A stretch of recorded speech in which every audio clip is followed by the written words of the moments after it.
You know, to be honest, this book made me uncomfortable. I did this thing the other day on murders in libraries, murders in bookstores type of situation, and I guess it's a good book if it stirs your emotions, if it makes you angry or frustrated or something, then I guess it's a good book that way. And the author was good at evoking emotion. Welcome to the D. Louise book series. I'm Christina, Kristina. This is where we read books, talk about books, no special effects, no theme music. I'm not fancy schmancy, and I'm not having anybody, they say approach it like you've got a million viewers. Okay, hey, million viewers, you sure are invisible, because I've had no increase in viewers in a while. My Flashback Mondays, don't forget those. We're talking about Romantic Time magazine. I've also got a special coming up on that if I can get the others to agree. And Star Trek Friday, which used to be my largest video of the week, has gone into the basement with single-digit views. And I've started a new series, If Then. If you like this author, maybe you'll like this one. Grumpy Puss doesn't want to be on camera. So we'll see how that goes. You're back already. You back already? Don't touch me, mommy. Don't touch me. So anyways, the book just frustrated the life out of me, and I was so angry. And I was I have this thing that I say, it's just. And you can fill in any blank you want in the world. It's just great. It's just horrible. It's just good. It's just.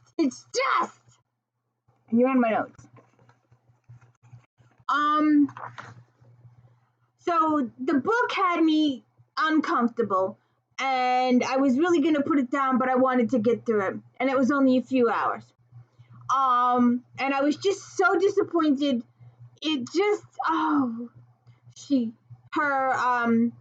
She's been through a big thing in another town. We've told bits and pieces of it throughout the book, but she's been through this big thing where she was a lead suspect in a death, embezzlement, the whole thing. She was involved in this big thing. So she comes to town. Her uncle says, come stay with me. I've got a bookshop. You can help out. You can stay here free while you decide what you're going to do with life. She gets there, and her uncle says, I'm going to leave the key in this spot. I'm going to go to bed at midnight. Don't wake me up. So she comes in at 2, and she doesn't wake him up, and she goes to bed. She lives in a separate part of the building, like a little apartment on the side. When she gets up in the morning, her uncle is dead.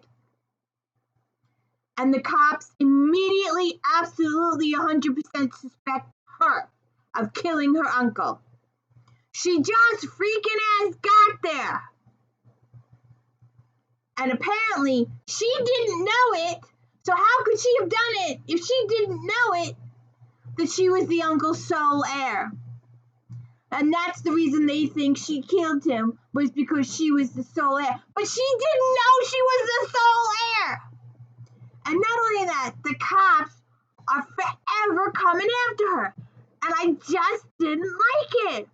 They were constantly questioning her as a suspect, continually badgering her as a suspect. And it was just, the author just kept throwing more stuff at her. She's dealing with the uncle's death, and then she's being questioned, and then someone else is looking for a book, and she meets the lawyers, and then she finds out that her uncle, there was this big, huge mall thing that was going to happen, and her uncle was prominent in getting it stopped. And the guy he's dead now. I can do this all free and clear, and you better agree. He's like, now that she's gone, he's just going to buy the property from her and proceed. And then comes along this other guy that goes, no, I'm the sole heir, I'm the biological son. And she's like, people looking at her, the accounts are being turned off, she's being deprived money from the estate because they have to look into it, and they got all this stuff going on.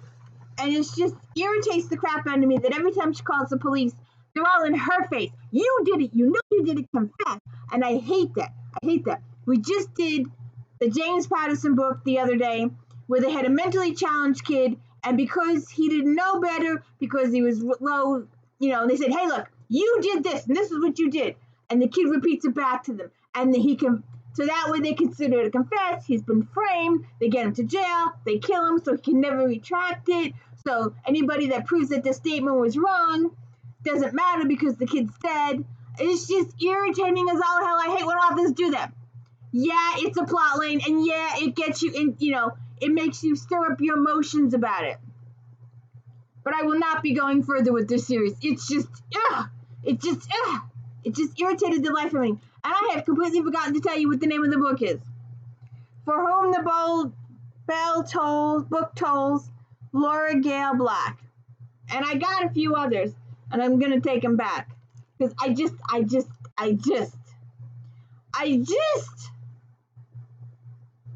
and, they talk to her like she knows shit, and she doesn't know shit because she just got there, and she was telling these people she just got there, and the cops just come after her. And then there's this one scene later in the book, and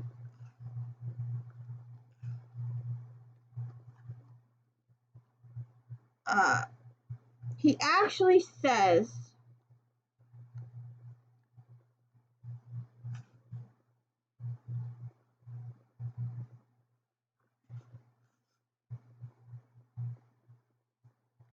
oh, I can't find it now. I'm so embarrassed.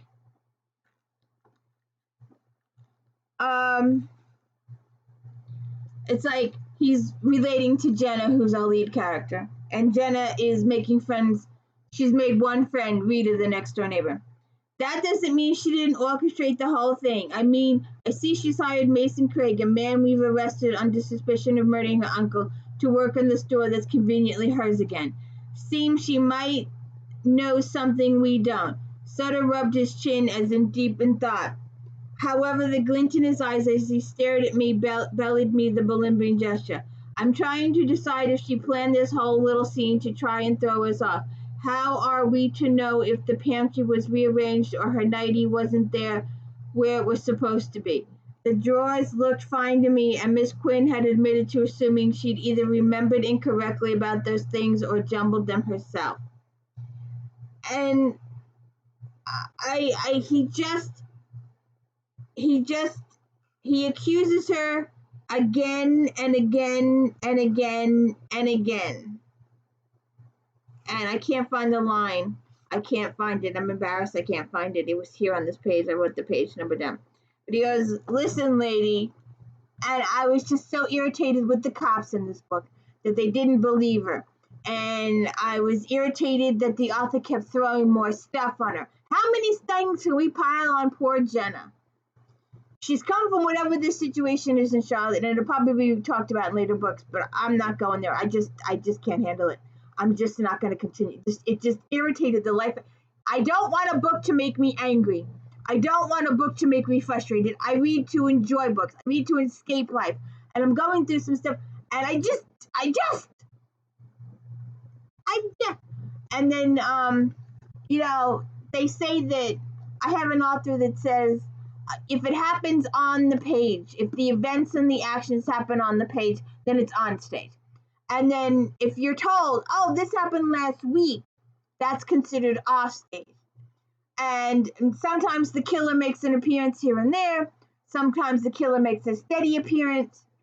The killer is constantly in your face. Every couple of pages, every couple of chapters, the killer's in your face, and you don't see it coming. So it is a surprise ending. It is a surprise whodunit. There's also the history of the town, which was interesting. And I probably would have found it interesting because I love history. I just gave out the Outstanding American History Teacher Awards and the Outstanding American History Student Awards the other day because my association is in charge of it. We held the 47th annual ceremony the other day in the school administration building. And I'm interested in history. I've done genealogy. I had a website that had over several thousand pages. And in the beginning, it got over 10,000 hits a day. In the beginning. We had Ancestry come along and Family Search came along and zip. My website died. It didn't get views for years. Years. Nobody looked at it but me. So I canceled it. It's still out there in the stratosphere. And I just signed a publishing contract. Woohoo, big deal. Fit. I don't think there's 34 books out there that I compiled and transcribed genealogical records. If they sell, that's cool. Hey, if you're gonna be at the beach day, could you buy one? It's just, they're not. I just don't see anybody buying these books. I really don't. But anyways, what are you looking at? Yes, ma'am.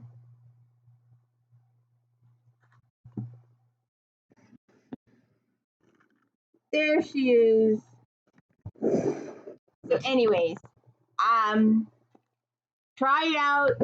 She gets to the small town. She inherits a bookstore, which looks to be a really, really promising bookstore. Is it not Paige Shelton? O'Connor? One of the other ladies. They go into an old bookstore in Ireland or Scotland. That was a good series. I've done videos on those. I'll have to go check. I just thought of it 2 seconds ago.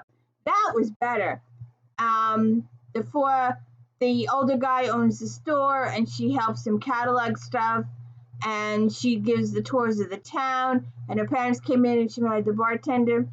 See that I think it was O'Connor or Maddie. No, it wasn't Maddie Day. Maddie Day does the main stuff or Connecticut, Cape Cod stuff. But anyways, if you want to find out all the stuff that frustrated me in this, For Whom the Bell Tolls, book tolls, Laura Gale Black, it just frustrated the life. She threw so much at this character. I have no idea why she decided to throw the bricks at her over and over and over and over and over again. It just got to the point where I just couldn't stand it anymore. And I read to escape. I read for enjoyment. I don't read to get angry and frustrated. And there are those of you out there who read to get angry and frustrated and cry. We get this post on Facebook all the day. I want a book that will make me cry. I don't want a book that's going to make me cry. I want a book that's interesting, enjoyable. It flew good. It flows. It was good. It was steady. But she just didn't get anywhere. It just drove me up a wall. So anyways, check it out if you're interested. Have a good one.